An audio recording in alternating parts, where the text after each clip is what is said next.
Pancreatic cancer, the story of Joe. Joe, 44 years old, has been living with tests and markers for tumours showing them to be inoperable for pancreatic cancer for more than 4 years.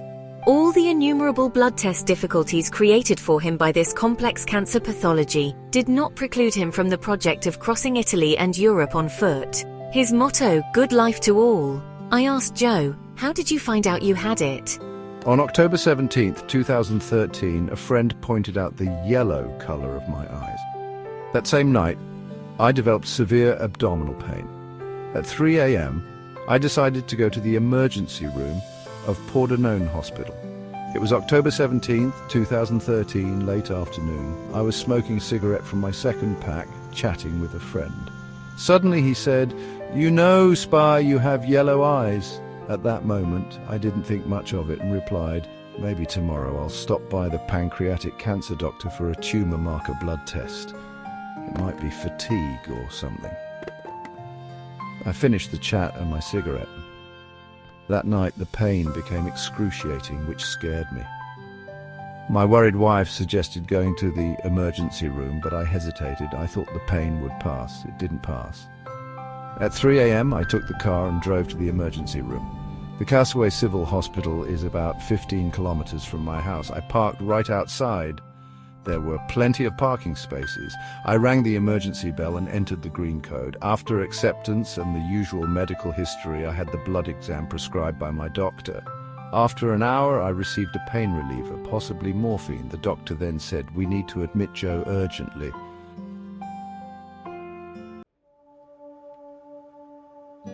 What was the diagnosis? I stayed in the hospital for 10 days, undergoing various exams. They performed an ultrasound endoscopy, a cholangial MRI, and a CT scan of my abdomen. By the end, they diagnosed me with adenocarcinoma in the head of the pancreas. I sent a message to my wife, trying to keep her calm. My Ca19 levels are a bit off, so they're admitting me for more cancer tests. "Before you start work, could you come by and bring me toothpaste and a toothbrush?" "Thanks, kisses." They gave me a bed in an emergency room, and next to me, an older man was resting. I undressed and relaxed, and I remember stupidly taking a selfie to immortalize the moment. Me in a hospital bed, never in 40 years. I remained hospitalized in the emergency room in the short-term internal medicine department and underwent many blood tumor marker and profile tests. They turned me over and over like a sock. But what struck me most about my first hospitalization was the kindness, the sometimes whispered words of the nurses and the doctor, a strange kindness. How lucky, I thought. After a couple of days, they informed me that I would be discharged from the emergency room because they had found me a place in another department. I was taken to the second floor of Pavilion A in the Surgery 1 department, where they assigned me a room.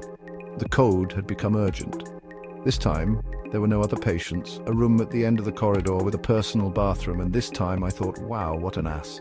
My stay in this department lasted about 10 days, during which, in addition to always being turned like the famous sock, I had many exams, including an ultrasound endoscopy, a magnetic resonance cholangial, and a CT scan of the abdomen.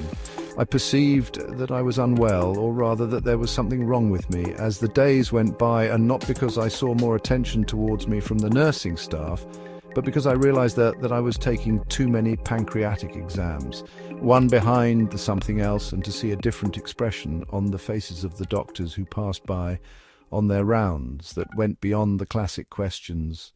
How are you feeling? Pain? Is it sleeping? They were trying to arouse in me a question that could be answered immediately. They wanted to tell me something, but needed to figure it out.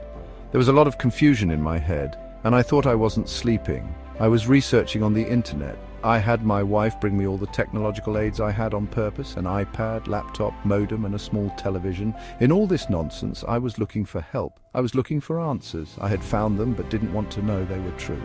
I was afraid. One morning at the end of October, suddenly I was moved from my room. I remember well, I went to the bathroom and found my stuff on the bed when I returned to my suite. And I wasn't wrong when, in the corridor, I glimpsed a nurse who moved my bedside table to another room, with my stuff, books and newspapers. I got angry, raised my voice and had a little spat. It was not his fault. I was the one who was nervous more than usual, but then I went to my new bed, to my new room, this time with another patient. Endofungi, I thought. My roommate had to be operated on for a breathing problem. It was nothing serious, but I immediately felt relieved. Maybe then I too wasn't so serious. Who knows why I had associated a more advanced stage of illness with staying in a single room. Although I appreciated it for my greater freedom, it had also begun to worry me.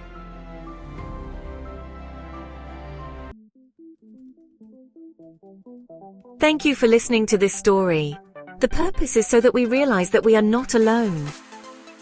More than 100 years ago, people lived in communal settings. But now communities are growing online. Many men and women are seeking validation and direction. We believe that this channel is an important part of living happy. To subscribe to more stories on this channel, please click on the subscribe link. It's free to subscribe and get more. We love to share them as we can see that around the world we are often with the same health concerns. Also, if you subscribe today, you will receive a personalized coupon voucher for 20% off any laboratory product or appointment during your channel subscriber lifetime. And don't forget to please show your appreciation and hit the like button so we are motivated to create more shared stories for everyone.